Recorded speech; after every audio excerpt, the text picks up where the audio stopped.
It was Sunday, 3rd September 1939, 1100 hours. Great Britain had declared war on Nazi Germany. It was 1200 on mainland Europe. German counter-declaration came at 12:59.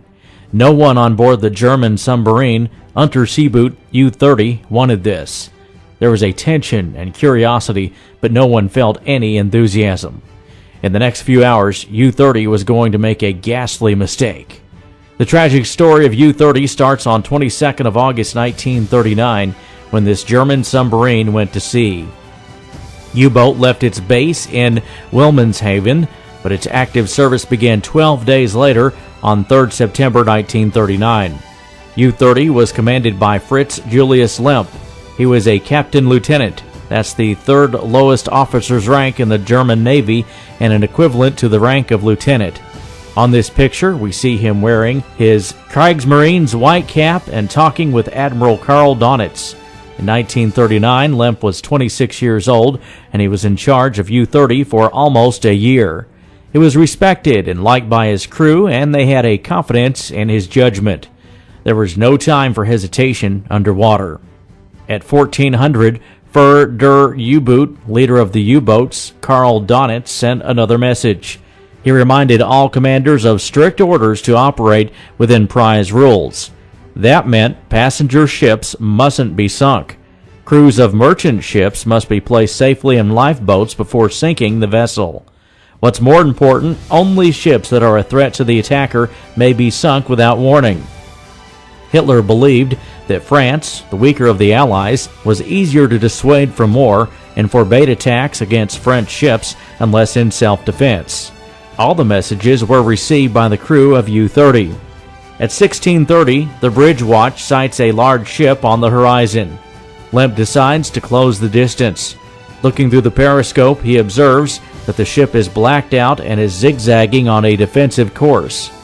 Taking into account its unusual route through Rockall Bank, Captain Lieutenant Lemp concludes it must be a British armed merchant, a ship armed with guns. No warning is necessary under the prize regulations. At 1940, U-30 is still submerged and Lemp gives the order to fire torpedoes. The first one malfunctions, but the second one finds its target. Lemp decides to dive to avoid danger from the first unexploded torpedo, which could pose a threat to his submarine. When he surfaces, he observes that ship does not seem to be sinking. He orders a third torpedo. This one misses too, but it is probably responsible for the claims of some of the survivors that the surfaced U-boat fired shells from its cannon. U-30 intercepted Athenia's distress call, SSS, attacked by the submarine. Lemp asked for Lloyd's Register of Ships. He was shocked when he realized what he had done. This attack was a terrible mistake. Athenia was an ocean liner with 1,418 people on board. Many were women and children. U-30's radio operator, George Hogel, later said they couldn't give them any help and were unable to take any people on board.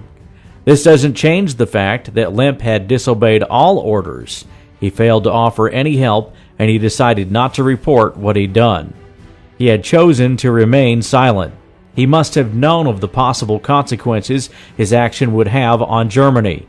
It was the first day of war with Great Britain, and he had broken all the rules.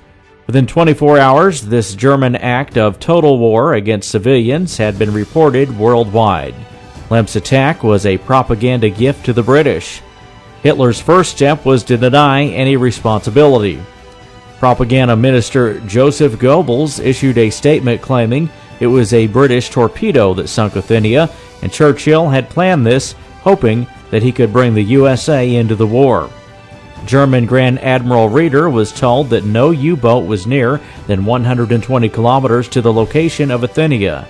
He then informed, in good faith, the American charge d'affaires that the German Navy was not responsible for the sinking Athenia. The whole crew of U-30 had promised to keep what had happened a secret. However, when the submarine sailed back to the base in Wilhelmshaven, the crew was waving a pennant with the figure 14,000, which was tonnage of Athenia. Lemp had informed Karl Donitz that he had sunk Athenia. He was then sent to Berlin to speak with Grand Admiral Reeder. Erich Rieder informed Hitler what had actually happened to Athenia. Führer decided to keep the incident secret for political reasons. The log of U-30 had been altered and its crew sworn to keep the secret. At the Nuremberg trial, Admiral Karl Donitz admitted for the first time that Athenia had been torpedoed by U-30 and the Germans had done everything they could to possibly cover it up. Of the 1,418 people on board the Athenia, 98 passengers and 19 crew members were killed. Fritz Julius Lemp, whilst commander of U-110, died on 9 May 1941 trying to destroy secret materials on board his vessel. He failed, and the Allies retrieved top-secret documents and the Enigma machine.